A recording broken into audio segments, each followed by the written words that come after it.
What up, everyone? How you doing? Hope you're doing well. All right, so today I'm going to go through the political compass. You can go to, I think it's politicalcompass.org. Yeah, politicalcompass.org. Take the test for yourself. See where you stand, where you are on the spectrum. So we're going to go through all these and find out kind of where I am. We're going to talk about it and go through it. We'll see what's up. Okay, so first question. If economic globalization is inevitable, it should primarily serve humanity rather than the interests of transnational corporations. Okay, so if that's inevitable, yes. I 100% do not want to see transnational corporations running profits until people are dying. So, no. All right, next one. I'd always support my country whether it was right or wrong. I'm going to say that I strongly disagree with that. If I'm living under, whatever government, I can think of other ones in history that have done terrible things, I'm not going to support my country or that country that I live in, 100%. So I'm going to say strongly disagree. No one chooses his or her country of birth, so it's foolish to be proud of it. I'm going to strongly agree with that. I think that just because of what vagina you happen to pop out in the world, that you need to be proud, seems odd to me. And I think George Carlin made the joke about when it comes to pride. He says, being proud, shouldn't that be reserved for something you accomplish on your own rather than something that happens by accident of birth? I think is his joke. All right, next one. Our race has many superior qualities compared with other races. Many superior qualities. Okay, so that's sort of the wording. Many superior? No, not in particular. I mean, we understand through science and DNA that, genetics, it's in your DNA and code, and you might have genetic predisposition to go one way or another. But it's not, I disagree, there's nothing, plus the word many is on there, and superior qualities, it's definitely not. There are differences, but not superior qualities. I'm going to disagree. The enemy of my enemy is my friend. Okay, this old one. I'm going to say that I am going to generally disagree. Now, why I'm putting disagree and not strongly disagree is because I could probably think of instances of war, if you're fighting wars with other countries, that there's some things that there's some people you might have to ally with to get the job done because your national security just depends on it. But generally speaking, just because they're my enemy, just because the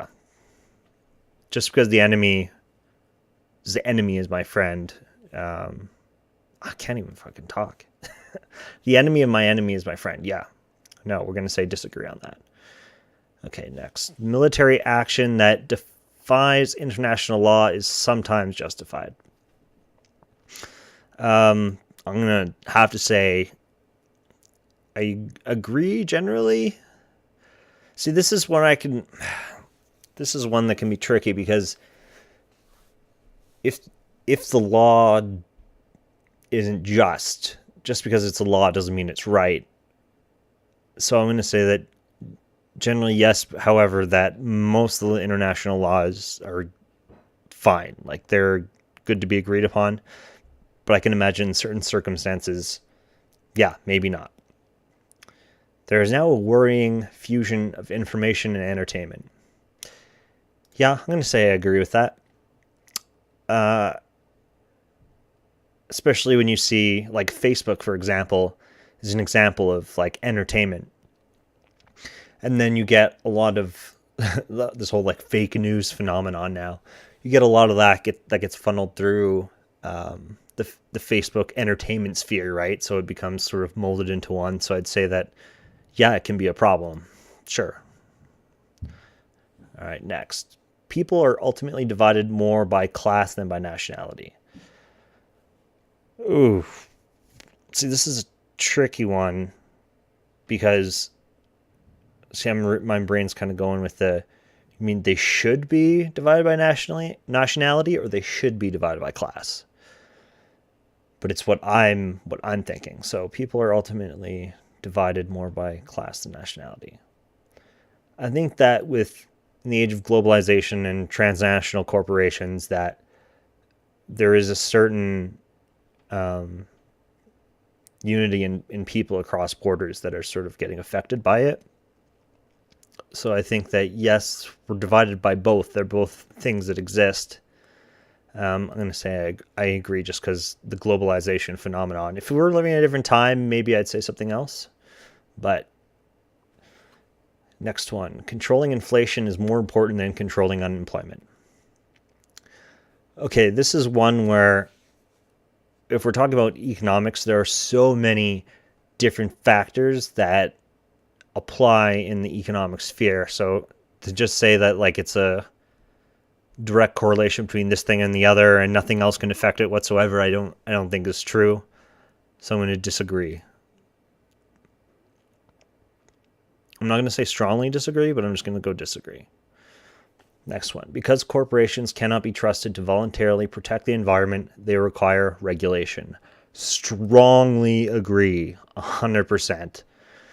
There is example after example of corporations doing whatever the hell they want because it's quick to save a buck to the environment, whether it's pollution or any other sort of harmful effects. That's oldest story in the book. From each according to his ability to each according to his need is a fundamentally good idea. That's the old Karl Marx quote. It really depends on how you interpret that, because there's different ways to interpret it. Some people look at it the traditional way that I first thought it meant, or was like taught that it meant, was that, you know, if you have the ability, the state should come in and tell you where to work, and, you know, your needs are just give you the food and put you to work, and that's the way that's going to go. But after later reading Capital by Karl Marx, just the first volume, that may not necessarily be 100% true what's being advocated here, because one could also interpret that as if you have the ability or the talent to do something, you should be, you know, free to be able to pursue that talent. So if you're interested in, you know, playing professional sports, or you want to be an engineer or scientist or whatever it is you want to do, yeah, sure, go for it. But each according to his need, in the sense that you're not going to become the head of some CEO and run transnational corporations that are going to, you know, absolutely decimate wages and the living standard of people just so you can have, you know, like a 9th yacht or whatever the hell, right? So when I interpret it that way, I'm going to say generally I agree with that. But I'm not going to put strongly, because there was an interpretation area in between there that would be up for debate. So it's a sad reflection on our society that something as basic as drinking water is now a bottled, branded consumer product. Yeah, it is. I'd say I remember being like in my my time, seeing like water hit the stores. I remember everyone would first look at it when it first came out, and it was like, bottled water, what a joke. But to be honest, I buy bottled water. I've bought tons of bottled water, and it's it feels silly to do, but we do. That's the market, baby, as I like to say. Okay, land shouldn't be a commodity to be bought and sold. It'd be nice to say that we shouldn't have to be able to have it as a commodity to be bought and sold, but in the reality of grand scheme of things, I don't know how that's necessarily going to happen. I'm going to say I disagree. Something's got to be done with, you know, putting borders on lines and making them line up to, you know, whoever ownership is going to be running it, whatever that sort of thing is going to look like. So let's go next one. It is regrettable that many personal fortunes are made by people who simply manipulate money and contribute nothing to their society. I'm going to say I strongly agree. It is regrettable. In fact, this is one thing that a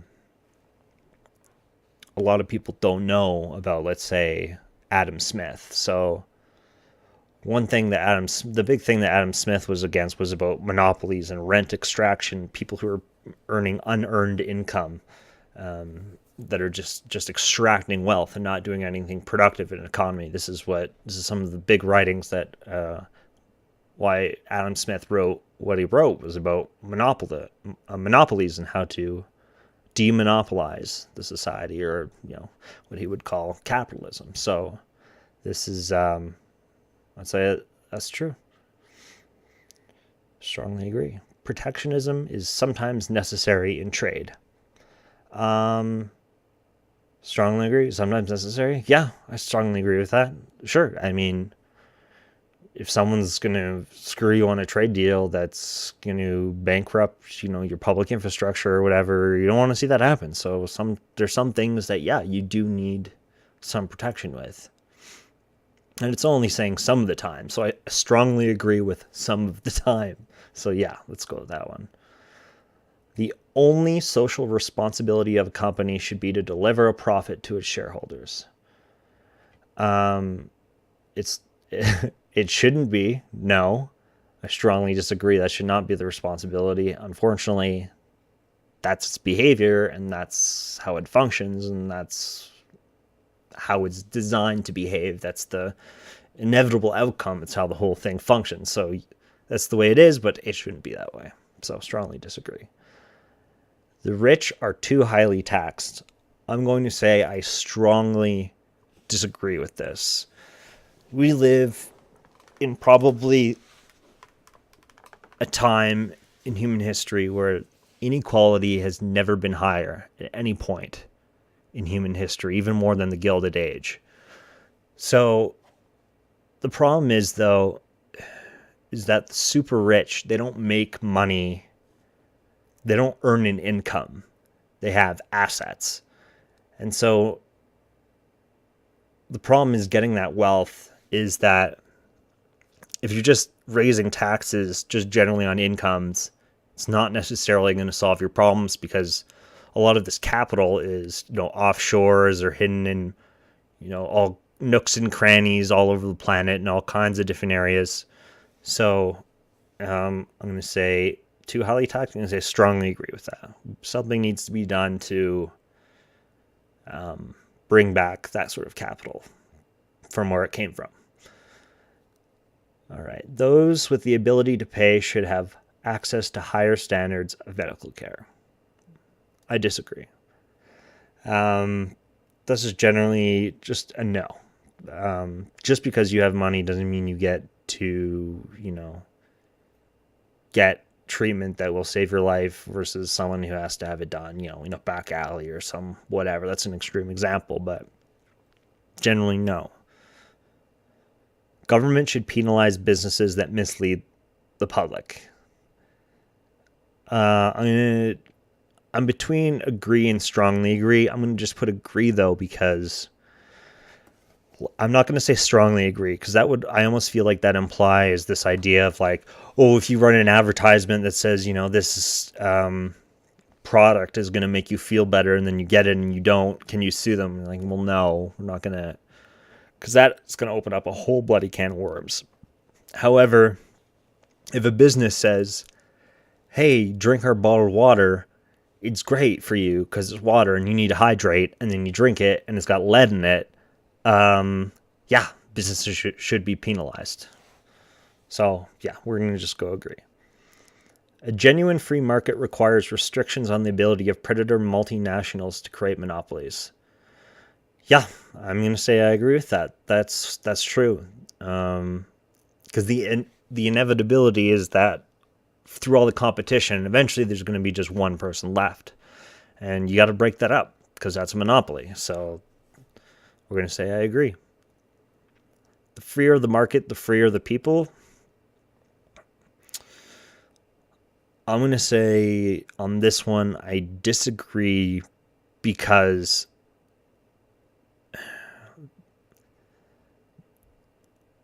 throughout history, there's probably other times in history where people might be more freer, but it really depends on where you are in the societal ladder, like where you are going up and down. So I'm going to say I disagree. However, sometimes I would agree with that. So it's sort of in between. But I'm going to say disagreeing because it's not a guarantee. It's not a guarantee.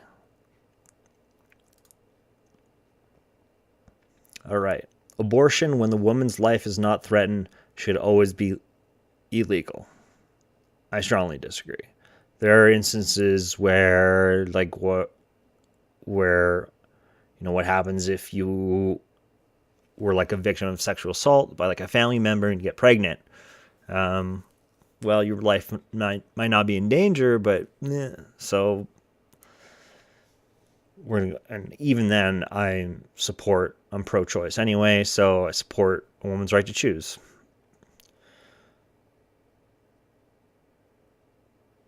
All authority should be questioned. I agree with that strongly. Those in power like to create bureaucrats that like to replicate themselves. And when you have power that's replicating itself in its opinion and views, it seems to be the natural way of it. So yeah, it needs to be questioned for sure. And if it's legitimate, good. And if it's not, well, it ought to be dismantled. All right, an eye for an eye and a tooth for a tooth. It's the old saying that leaves the whole world blind. Whoever replied that. I'm going to say disagree. I'm not going to say strongly. I'm not strongly agreeing or strongly disagreeing, but generally, tick for tat. No, it's not always true. It's not always has to be that way. Taxpayers should not be exempted to prop up any theaters or museums that cannot survive on a commercial basis. I'm going to say I strongly disagree with that. Now, a lot of people might say, like, who cares? It's just a museum or it's just a theater. When those things disappear, when you leave the free market up to art completely, you get things like your mix CD at Starbucks and, look at the selection in your local Walmart. It's crap. It's crap. So you need these things in society to preserve who you are and your culture, because if that disintegrates, creates a vacuum and allows other people to come in and influence you. And why not make up your mind for yourself rather than someone else do it? So it's good to keep those things up and running. Schools should not make classroom attendance compulsory. Okay, so if you're going to be sending if you're going to keep your kids at home and not give them an education, that's pretty cruel. So I'm going to say I strongly disagree. You got to go to school. People got to go to school. You got to be able to learn. Because when you grow up to be an adult, it's going to hurt you so much if you're not able to, get employment or whatever to make money so you can earn a living and get by, right? All people have their rights, but it is better for all of us that different sorts of people should keep to their own kind. I almost want to do strongly disagree. Because I'm just like, some fucking people. But I'm just going to go disagree generally. I think it's good that, we all share the public sphere together. But in terms of, like, there's some aspect of, like, when I'm at my house, this is my house. I want to live in my house. Go away, go to your house. So I'm not going to say strongly disagree, but disagree, yeah, because we shouldn't be having, segregation or apartheid or any of that stuff, right? Good parents sometimes have to spank their children. I'm going to disagree. I'm not. Generally, it's something you shouldn't do. It is initiation of force of violence for sure. But, like, I'm not going to say just because you get spanked maybe once in your life, it's not going to necessarily guarantee that you're going to be ruined forever. So it's not something I'm going to completely freak out about and say strongly disagree, but the sentiment is, yeah, you shouldn't be hitting your kids for sure. And I think most people, or not most people, but there's a trend towards spank, not so much. I think that's generally the way we seem to be heading, at least anyway. All right, it's natural for children to keep some secrets from their parents. I'm going to say, yeah, there's tons of secrets that I kept as a kid, for sure. And some of them weren't even like, you know, controversial or like spooky. It's not like, I did something criminal or illegal. It's just like, if you like a girl at school or something when you're younger, you're not going to be like, hey, mom, so I like Lisa or whatever. You're not like, it's understandable for your kid to, keep it secret who they're attracted to or their crushes or just whatever kind of stuff, right? So, yeah, I'm going to say it's strongly agree. It's totally natural. Now, no, I'm going to just go agree. Not strongly because we don't want to go to the extreme where, like, if the child's well-being or whatever is in danger from that secret, well, we don't want that happening. But what it's going to do, agree. Possessing marijuana for personal use should not be a criminal offense. Strongly agree. The war on drugs is a failed war. It's stupid. It needs to end. It tears families apart. It puts money in hands of organized crime. Just stop. Just get rid of it. Less harmful than tobacco and alcohol. It's so archaic how we haven't moved forward on that thing. So, and we're just talking about marijuana. There's other stuff too that I'd also be fine with being legal and regulated. But when we're just talking about marijuana, yeah, hell yeah, it's not a big deal. The prime function of schooling should be let me start again. The prime function of schooling should be to equip the future generations to find jobs. I'm going to say that, yeah, I'm just going to say agree. The whole reason you go to school is so that you can earn an income in the future so that you can sustain yourself. That's its purpose. People with serious inheritable disabilities should not be allowed to reproduce. Okay. So I'm going to say I'm not strongly on my opinion on this or my views. I'm going to say disagree because I'm not going to reach into anyone else's life and tell them what to do. If they think that, they want to have a child and that child might have, a said disability, that's up to them to make that call. It's not up to me. If I had a disability that would pass on, I know that I would be adopting myself or something like that. But that's me, and that's up for the individual. So I'm going to say disagree. The most important thing for children to learn is to accept discipline. Most important thing? It's important to have discipline, but the most important is to be a good person. I think that's to live a good life. So I'm going to say disagree. There are no savage and civilized peoples. There are only different cultures. I'm going to say, yeah, there's different cultures. Now, a culture can still be savage. It could still be a savage culture. But it's still a culture, and there can be civilized cultures as well and uncivilized cultures. So I think that might be going in a different direction, but I might be looking at it in my own way that's maybe not the way it's meant to be looked at. So only different cultures. I'm just going to put a generally agree. Those who are able to work and refuse the opportunity should not expect society's support.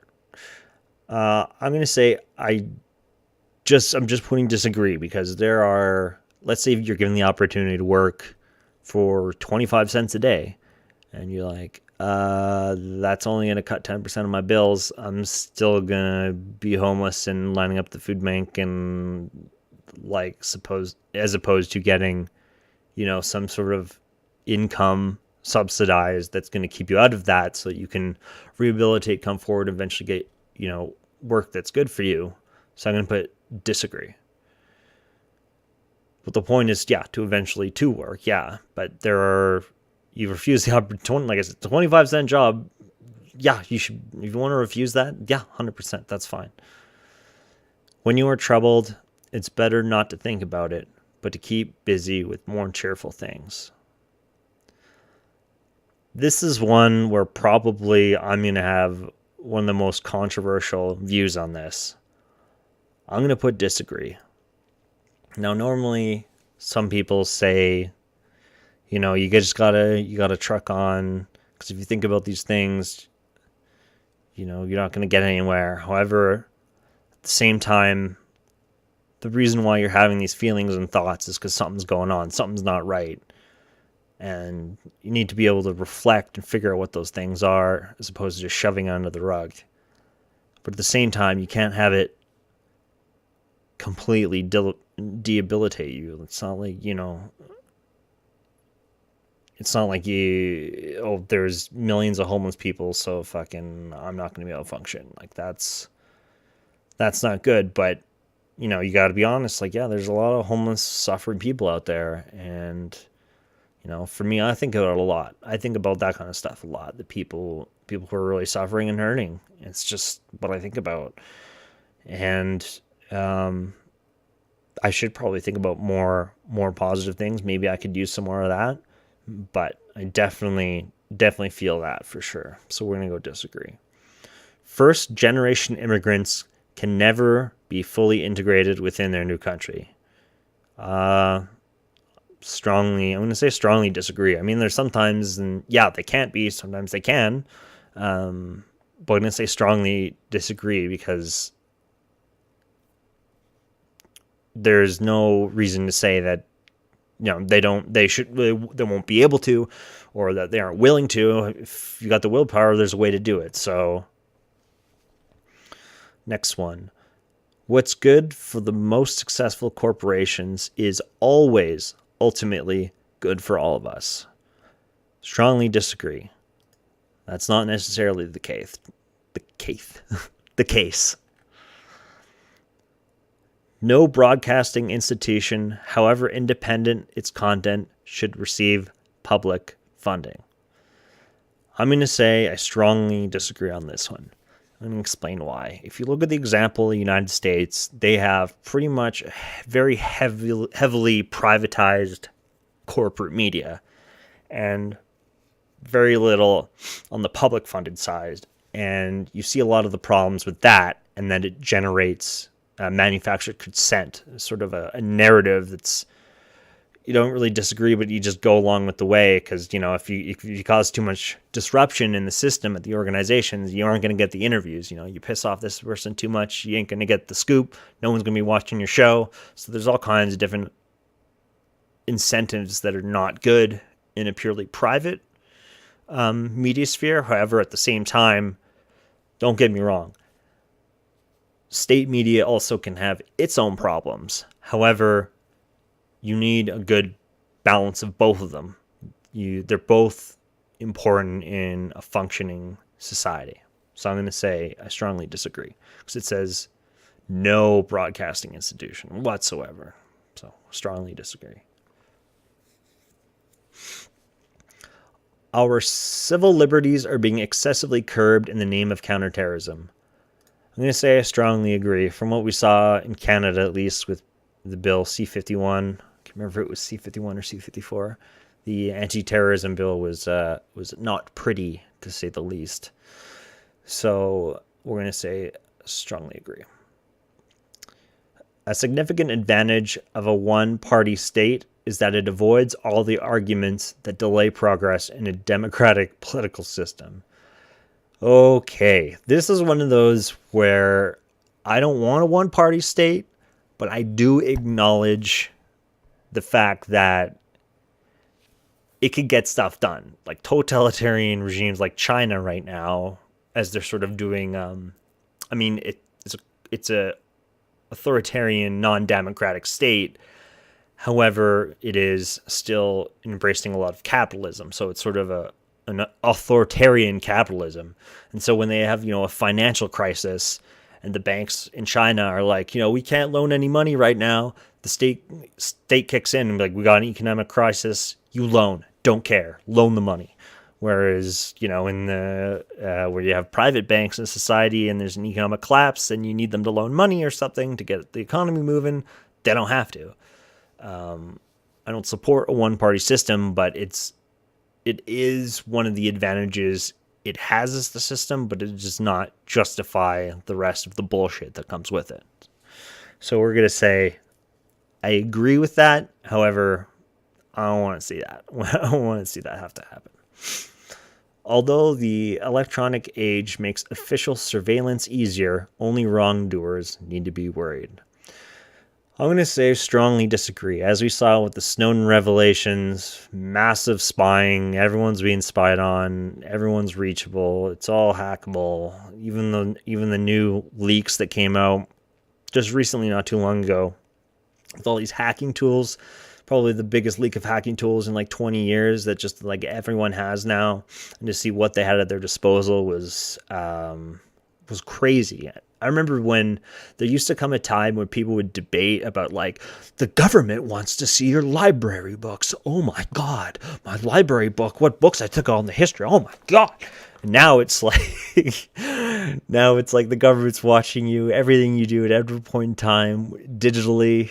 And it's like, whatever, not a big deal. So, strongly disagree. The death penalty should be an option for the most serious crimes. Okay.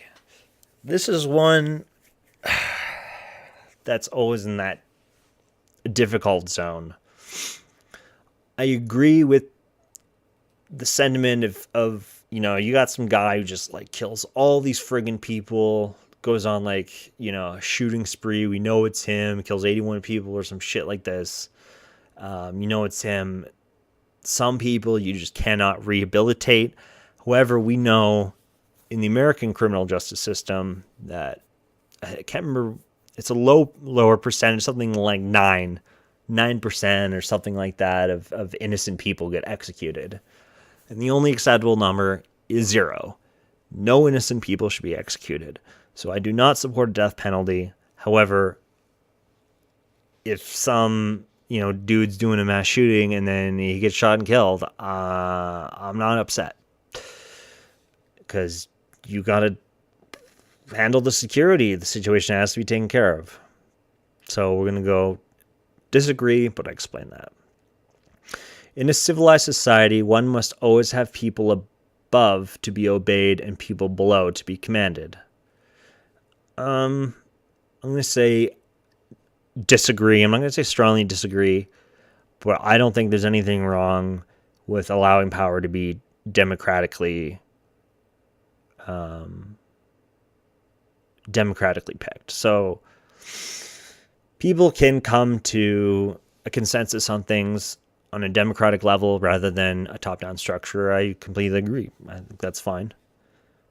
Abstract art that doesn't represent anything shouldn't be considered art at all. I'm going to say disagree on this because it might not represent anything to you, but the person who made it, obviously it represents something too. Even if it doesn't represent anything, it's still, their expression of it. I'm really when it comes to art, there's no rules. Like, what do you got? I don't want to limit it. It's art. Art's fantastic. The amount of, brilliant creations that have come from the artistic field are incredible. So, yeah. In criminal justice, punishment should be more important than rehabilitation. The whole point is to bring people to prison so that when they get out, they learn their lesson and they don't do it again. And yeah, it is to rehabilitate. So I'm going to say I agree. Obviously, the rehabilitation is is the punishment in the sense that you're going to be punished with rehabilitation. So I'm just going to say agree on it. It is a waste of time to try to rehabilitate some criminals. I'm going to say I strongly agree. There are, like I was saying earlier, there are some cases of some people who, for whatever reason, never will be able to function in society, that they will always be a threat because they have severe mental problems. And that's unfortunately just the reality of it. The business person and the manufacturer are more important than the writer and the artist. This is an interesting question. The business person and the manufacturer are more important than the writer and the artist. The thing is that the writer and the artist are creating it, but the business and manufacturer are producing it and distributing it. So, I mean, they're both needed in the grand sphere of things. You can't have one without the other.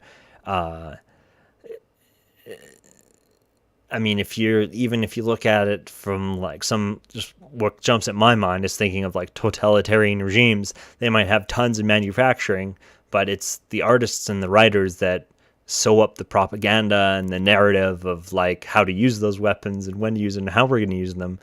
So without that narrative, I mean, no one's got the direction of what they're to do with what's to be manufactured. So I'm going to say there's no neutral option. Like they're both required. I'm going to put disagree though, because ultimately you need that narrative. You need to have the narrative. Mothers may have careers, but their first duty is to be homemakers. Strongly disagree. There's no reason why, especially with the discovery of oil and what we're able to do technologically, there's no reason why anyone, regardless of your gender, is able to pursue whatever occupation or job or pursuit you want to do, right?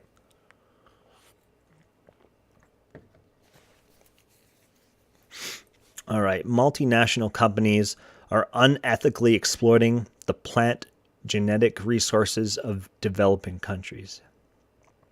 Exploiting the plant genetic resources of, it's supposed to be exploiting the planet genetic. Yeah, I don't, my brain's just, I'm just not taking that right. So I'm assuming that companies are doing really bad things to other countries.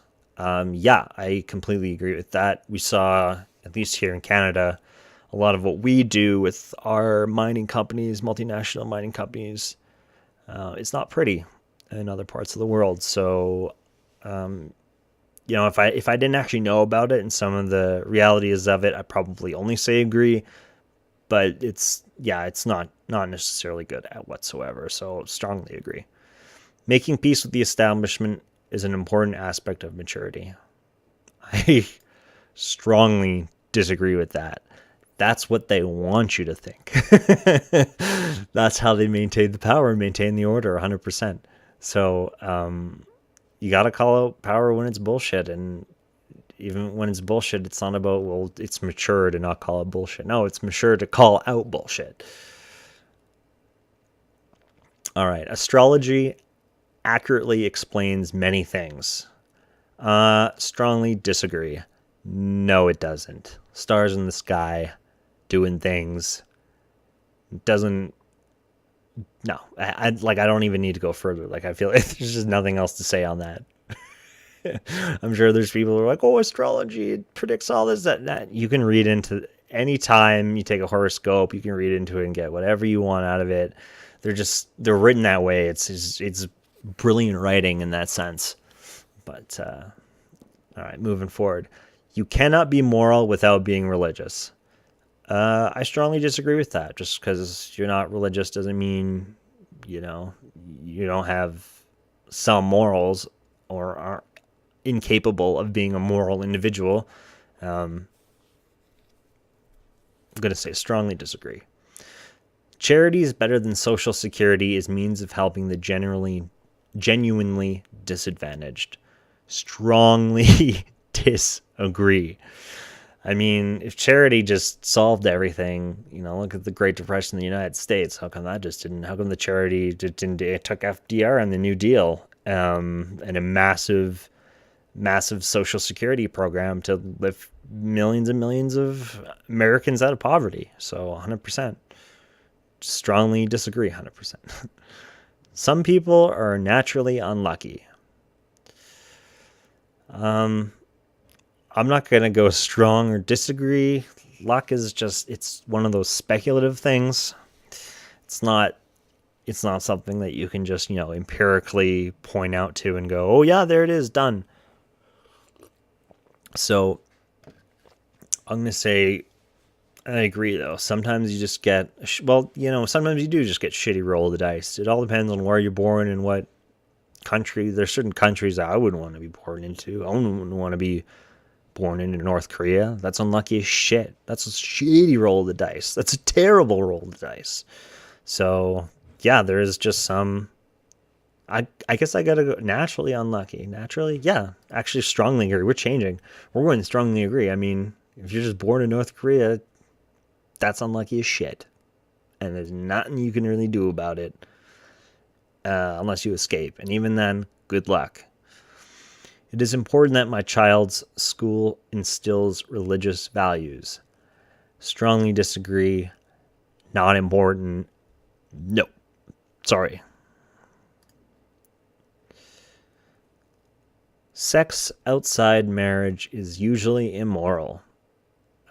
Strongly disagree. Usually, too? No. It's really up to you. It's just because you're married, it doesn't change the morality of sex. Don't care. It's up to you. You're your own individual. If you want to, do whatever you want to do, that's the privacy of your own life. 100%.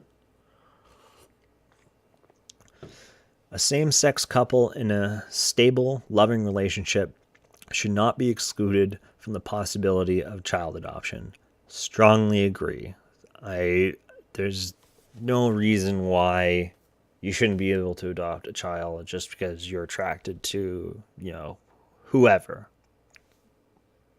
Just because you're it just seems like a no-brainer to me. Like, okay, like not a big deal.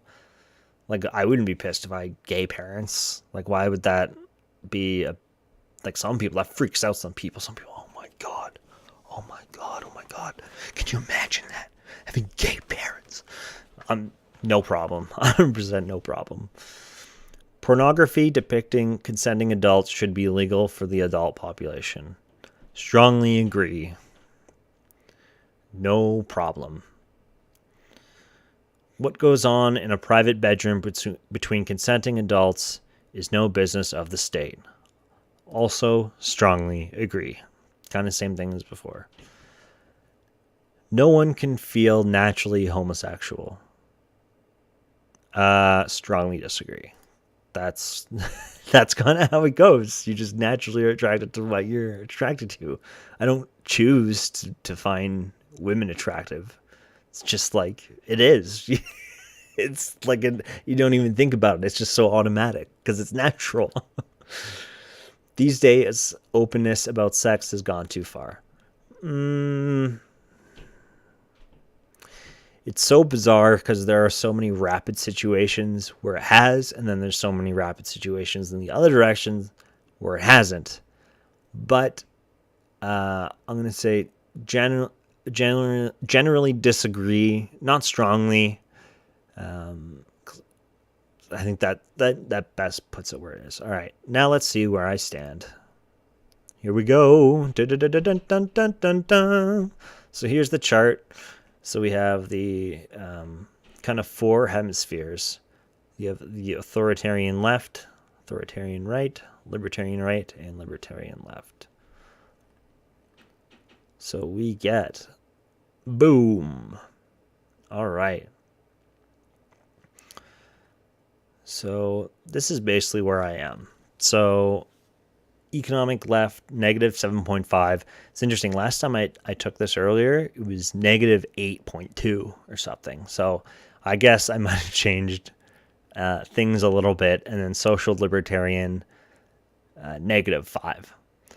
So what does that mean, really? Like, what the hell does that mean? So we're all the way down here. So I'm from Canada. So this site also has Canada 2015. So if we wanted to look at the last election on the political parties in Canada, here we go. So we have the Conservative Party, the very authoritarian right, according to Political Compass. At least we're going on this. I'm sure there's all kinds of people that would debate all these positions for all kinds of different reasons or whatever. Liberals down here, also a right-wing party. So this is where I say, this is what I've been saying for a long time. Before I started this chart, I always say Justin Trudeau and the Liberal Party of Canada is a right-wing party. And people are like, what are you talking about? That's not true at all. It's not true. Here we go. This is it. Yeah. So when I look at they might talk like they're from, the left down here more, but what they do is their policies are here in the direction they go 100%. Green Party is here. That's what I always thought was interesting. I always thought it would be a little bit more here, but according to their analysis, that's where it is. And I haven't thought enough about it to be able to debate that, but NDP down here, however, economically, they might be a little up here, but they're more of a pretty centrist. Yeah, NDP is centrist at best, and then also the Bloc Québécois are also rather kind of centrist. So it has a nice little write-up here. Seldom loved, Prime Minister Stephen Harper is either respected or loathed. Yeah, he's loathed. Says, certainly during the last 9 years, this most polarizing of Canadian prime ministers had shifted Canada's economics to a harsher strain of neoliberalism and adopted the draconian C-51 security bill.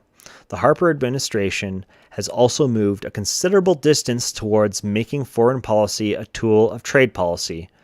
Nowhere is this more in evidence than in the country's uncharacteristic assertiveness abroad on behalf of Canadian mining interests.